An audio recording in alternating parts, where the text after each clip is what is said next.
What is up, Nerf Nation? I'm Naptown Nerf, and this is an unboxing review of the Nerf Elite 2.0 Phoenix.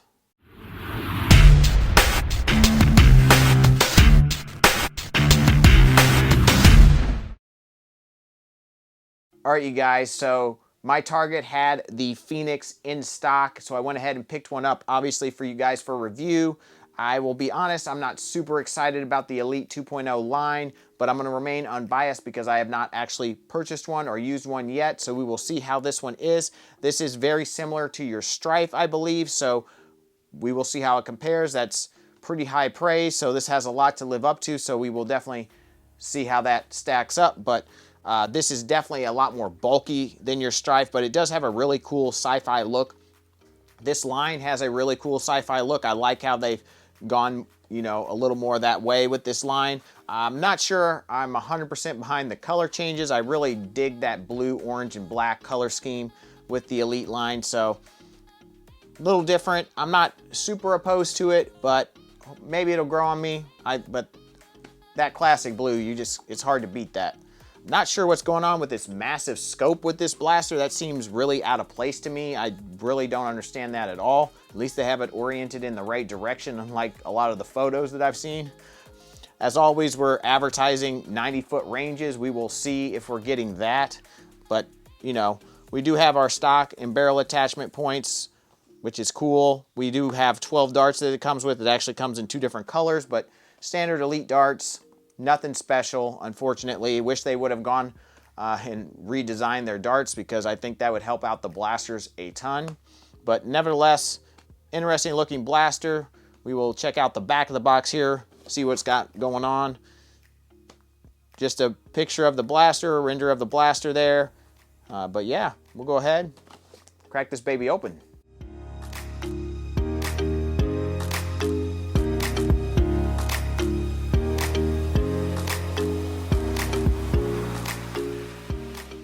All right, in the package, you obviously get your Phoenix, your scope, 3 different packages of 4 Elite darts, and some instructions. All right, so we'll go over this thing without that massive scope real quick, but we do have our stock and barrel attachments here. They should accept any of your in-strike attachments, although the only ones that are really gonna coordinate with this are the Elite 2.0 stocks and barrels for the most part. Modulus barrels might work out all right because of their neutral color, but we do have 2 tactical rails on top, a tactical rail on this side, a tactical rail on this side, so that's pretty interesting. We have our rev trigger right here, and that's what we'll have to push before firing. This is a flywheel powered blaster, so you will need 4 AA batteries, and those will go right in the front here. Very similar to the Rapid Red, if you guys remember that blaster, how the batteries were up front, but basically a Strife other than that.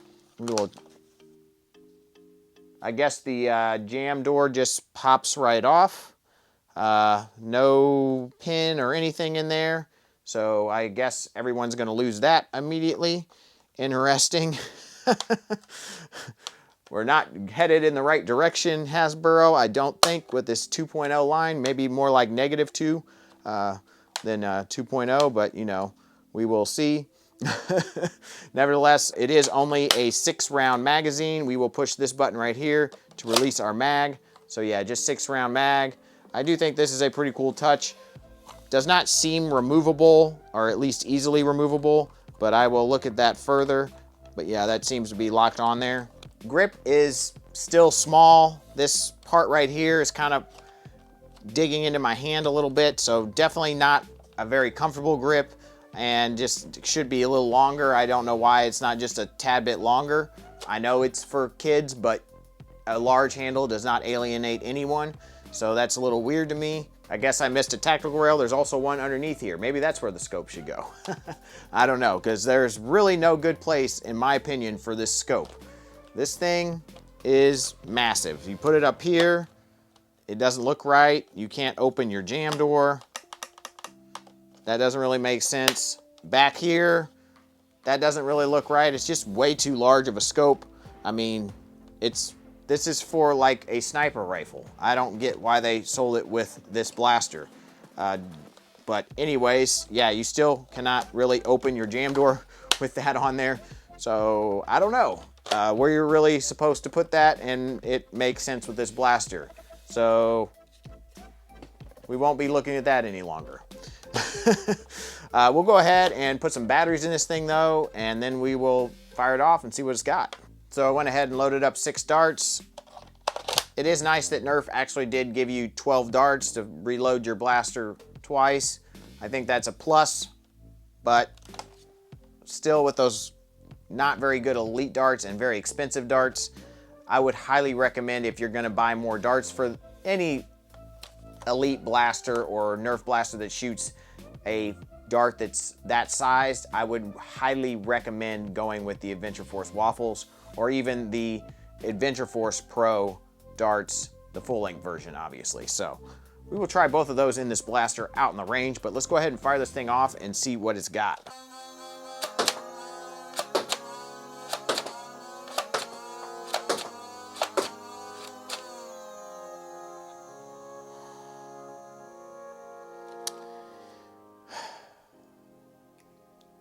Well, that is very lackluster compared to the Adventure Force Pro. After doing that review and then going to this, just leaves a lot to be desired. But nevertheless, we will go ahead and take this outside, put it over the chronograph, and see if we're getting any kind of decent performance at all. All right, you guys, so we'll go ahead and put some shots over the chronograph here in just a second, but I wanted to give you guys a real close-up look at the blaster and kind of the changes that we are seeing with the 2.0 line. You can see that they've done something different with the in-strike attachment nubs there, which are kind of interesting. Completely eliminating a part, just putting that into the injection mold, the clip-in system there. They've already taken away the springs in the past, which, you know, I didn't mind too much. I kind of like the feel of the springs better, but they were a pain to keep track of and to reinstall when modding. So that was a okay choice in my opinion. But this, I don't know, this is definitely cheaping out in my opinion a little bit, which I feel like is the case with this entire line. I mean, we have less screws, although this one doesn't seem too terrible, but there's definitely less screws. There's only 2 in the front of the whole blaster here. The third one isn't till here. So I guess we have, what, 7 screws total? Not sure, but I've heard through the grapevine that there's also solvent weld and clips in a lot of these blasters holding it together. So that's definitely a negative, but you know, I won't really be able to judge that too much until I crack this thing open. But I can tell you right now that this just being able to come out is pretty cheap in my opinion. I mean, this is not an improvement on the Elite line from what I can tell so far, but we will see if the performance is any better. All right, so we'll go ahead and start out with the Elite darts that were included with the blaster, and then we will try some Adventure Force Waffles and Adventure Force Pro darts. Let's see how it does.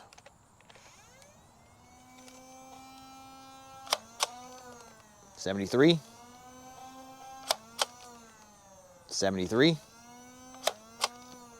$70, $70, $70,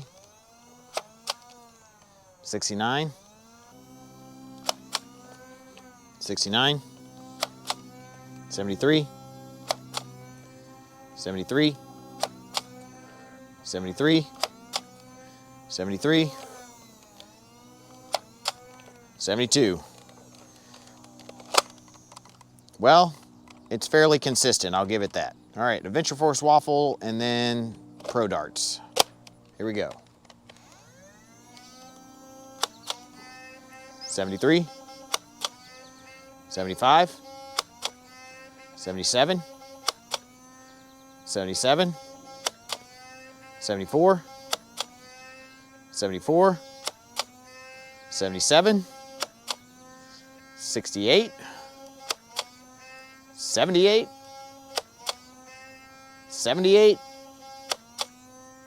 78, 76, and we're out. So I'd have to say that those Adventure Force Waffles and Pro darts are obviously greatly superior. So I have no reason to tell you guys to buy Elite darts at all. They're just not great. let's go check out those ranges. All right, Elite ranges. Shortest one was 32 feet, and we have one more at 34, two at 36, and two at right around 39 feet, maybe one just short of 40 there. We have a few more up there, but we have two waffles that were the shortest, around 37 feet there, another one at 38. And this seems to be a large grouping, would be the average range, I would say, around 41 to 43 feet. A couple of elites, a few waffles, and a few pro darts there. We definitely have some longer ones that went up here. These are probably the longest elites between that 46 and 48 foot range. One pro dart there. Then we have another pro just short of 52. And one elite made it all the way to 56 feet because it went like this. Whee! And yeah, I would say that doesn't really help much when you're actually trying to hit something. So yeah, I mean, standard elite performance, very clearly, no improvements there. So we will go back inside. I will test this blaster out a little bit more off camera and give you my final thoughts. All right, you guys, so this blaster is definitely not getting 90-foot ranges, obviously. It performs better with the Adventure Force darts than it does with its own Elite darts. And Nerf is just trying super hard to push their darts because they are very expensive and inferior to other darts. So if you're watching these reviews, hopefully you've learned that, if nothing else. This blaster is $25, so more expensive than the Strife was when it first came out. And honestly, it is just not as good. I definitely think it looks cool. I really like the sci-fi look they're going for. It is a little bit bulkier, so that could be a plus or a minus, I guess, depending on how you feel about it. It is symmetrical, so that's cool. The width doesn't seem to be too much wider than the Strife. It's just bulkier overall. You know, definitely has a neat look. I kind of am digging the sci-fi look they're going for here. I kind of feel like the Elite 2.0 line is kind of a merge between Instrike Elite, Modulus, and the Doomlands line. Let me know what you guys think about that, but that's kind of what I feel. It's kind of got elements from all those, and then a little bit of elements, unfortunately, from the Alpha Strike line, which is not a good thing because they've definitely taken some of those price cutting tools that they used in that line and applied it to this, which, you know, not super great. This has no paint on it except for the Phoenix up here, which I feel like a lot of people are going to. Obviously, that is evidently a really expensive thing, but this is just super cheap. I mean, that is just terrible in my opinion. No pin, nothing there, no metal parts probably in the entire blaster. And then ergonomically, this thing is just not great. I mean, the grip is not comfortable. These sharp points push right into the palm of your hand, which is not great. The finger well here is very tight between the mag release and where your finger interacts with the trigger. If you have fatter fingers, that could be really a problem. Obviously, I have pretty thin fingers and it's still, there's not much space there.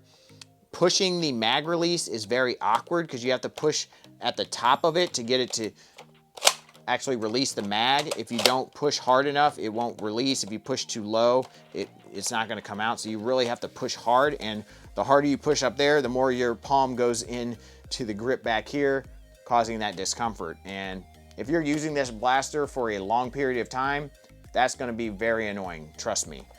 So that's a little disappointing. One other thing is there's really no sling points on this blaster, if that's something that's big to you. But it does have a lot of Instrike rails, which is really cool. So you can pretty much put anything wherever you want it. I think that's awesome. I do like, obviously it has the Instrike barrel and stock attachments. I think that's awesome. But overall, very disappointed in this blaster. I mean, it's just, you think when you're getting Elite 2.0, you're gonna get an improvement on the Elite line. And this is not an improvement on the Elite line. This is going the opposite direction from what I can tell so far. So that's pretty disappointing. I wish they would learn from their competition that performance is king. maybe up the performance a little bit. If you're going to cheap out on little things, at least give us some more performance, at least something closer to 100 FPS, something that will actually get 90-foot ranges, or at least pretty close to it. You'd have to up the FPS quite a bit to get those kinds of ranges, at least flat. But, you know, I think Nerf and Hasbro better get their act together, or they're going to be in trouble very soon. So hopefully they will. Hopefully they've learned something. They'll learn something from this line, from the Ultra line, which is garbage in my opinion. So I don't know. I don't know what Nerf is doing over there, but they are pushing marketing real hard and not pushing quality products, unfortunately. At least in recent history, and you know, the blasters I've gotten my hands on. So definitely let me know what you guys think about this blaster in this line. I'm really excited to hear what you guys think about it, because I read all the comments and I actually do really enjoy interacting with you guys down there in the comments section. So let me know. All in all, this blaster's okay. If you want to purchase one, I will put links in the description box below. So with that, definitely smash that like button. Subscribe if you're not subscribed. Ring the bell for notifications. Wear your mask. Be kind to one another. And as always, peace out.